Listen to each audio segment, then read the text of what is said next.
Hello friends, Thandel movie అయితే చూడడం జరిగిందనమాట. ఈ తండేల్ మూవీ ఎలా ఉంది అంటే నాగ చైతన్య గారు అండ్ సాయి పల్లవి గారి కెరీర్లో ఒక మంచి మూవీ అయ్యే ఛాన్స్ అయితే ఎక్కువగా కనిపిస్తుంది ప్రజెంట్ నాకైతే చూసినప్పటికీ. మరి మిగతా ఆడియన్స్కి కొంతమందికి నచ్చొచ్చు, కొంతమందికి నచ్చకపోవచ్చు. ఎందుకంటే కొన్ని సీన్స్, కొన్ని సన్నివేశాలు నిజమా కాదా అని ఒక సందర్భాల్లో మ్యాక్సిమం అటు ఇటు డైలమాలో పడే అవకాశాలు అయితే ఎక్కువగా కనబడుతున్నాయి. సో తండేల్ మూవీ ఎలా ఉందనంటే ఒక డీసెంట్ మూవీ అనేసి చెప్పొచ్చు. ప్రజెంట్ ఉన్న సిచ్యువేషన్ ప్రకారం ఒక డీసెంట్ మూవీ అని చెప్పొచ్చు. నాగ చైతన్య గారు అండ్ సాయి పల్లవి గారు ఒక మంచి పెర్ఫార్మెన్స్ ఇచ్చారు సినిమా కోసం, అందులో ఏమాత్రం డౌట్ అయితే లేదు. సో మెయిన్గా మూవీలో ప్లస్ పాయింట్స్ ఏంటంటే ఆ లవ్ స్టోరీ ఏదైతే ఉందో ఆ లవ్ స్టోరీ చాలా అంటే చాలా ప్లస్ పాయింట్ అయితే అయ్యింది. అండ్ తర్వాత చూసుకునేటప్పటికి ఇది రియల్ స్టోరీ అని తీసుకున్నప్పటికి కూడా చాలామంది కన్విన్స్ అయ్యే తరహాలో కూడా ఉంది. సో మెయిన్గా మేజర్ స్టోరీ ఏంటంటే తండేల్ అనేది ఒక లీడర్. తండేల్ అంటే ఒక లీడర్. రాజు అండ్ బుజ్జి తల్లి వీళ్ళిద్దరు లవర్స్, ప్రేమికులు, అమర ప్రేమికులు అనుకోండి. సో వీళ్ళిద్దరు మంచి ప్రేమికులు. సో అదంతా బాగానే ఉంది. అయితే మనకి మూవీ ఎలా స్టార్ట్ అవుతుందంటే మన బుజ్జి తల్లికి సాయి పల్లవి గారికి పెళ్లి చూపులు జరుగుతాయి. సో ఆ పెళ్లి చూపులు అయినప్పుడు పెళ్లి చూపుల్లో వ్యక్తికి అంటది, నేను ఒక అబ్బాయిని ప్రేమించాను. సో ఆ అబ్బాయి పలానా సమస్యలో ఉన్నాడు, పలానా జైల్లో ఉన్నాడు, వాడిని విడిపించాలి, అప్పుడు నేను పెళ్లి చేసుకుంటాను నిన్ను అనేసి అయితే చెప్తాడు. సో దానికి ఆ స్టోరీ ఎలా చెప్తారో అది ఆ స్టోరీ చెప్పడం నుంచి స్టార్ట్ అవుద్ది అనమాట మూవీ. సో ఆ రకంగా వాళ్ళు వెళ్ళి ఆయన్ని విడిపించడం ఇవన్నీ జరుగుద్ది. సో మెయిన్గా బ్యాక్గ్రౌండ్లో ఇదంతా జరుగుద్ది అనమాట. లేట్గా రియలైజ్ అయ్యానో ఏమో నాకైతే తెలీదు.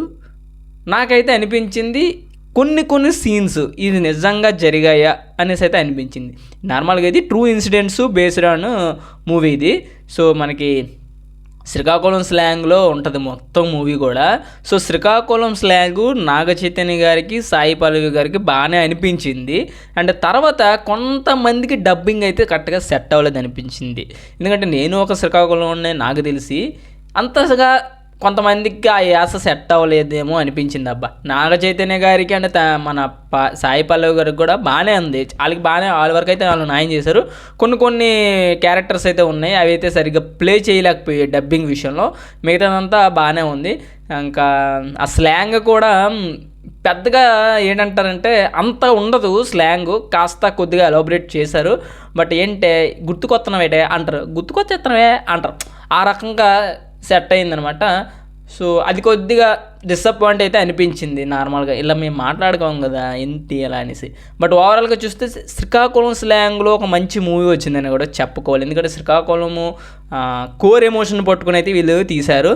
సో నార్మల్గా ఫిషర్మెన్స్ వాళ్ళ జీవన విధానాన్ని అండ్ వాళ్ళకున్న డిఫికల్టీస్ అవన్నీ అయితే చూపించడం జరిగింది.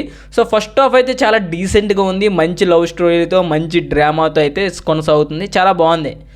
ఎప్పుడైతే వీళ్ళు పాకిస్తాన్లోకి ఎంటర్ అవుతారో, పాకిస్తాన్ జైలుకి ఎంటర్ అవుతారో, అక్కడి నుంచి ఎలా అవుతుందంటే సినిమా ఏదో ఒక అటు ఇటు వెళ్ళిపోతుంటుంది. అంటే మెయిన్ ఈ లవ్ స్టోరీ అక్కడ ఇవన్నీ ఎత్తుక్కోవాల్సి వస్తుంది మనం. సో మూవీ నార్మల్గా స్టార్ట్ అయింది ఒక లంచ్ లవ్ స్టోరీ.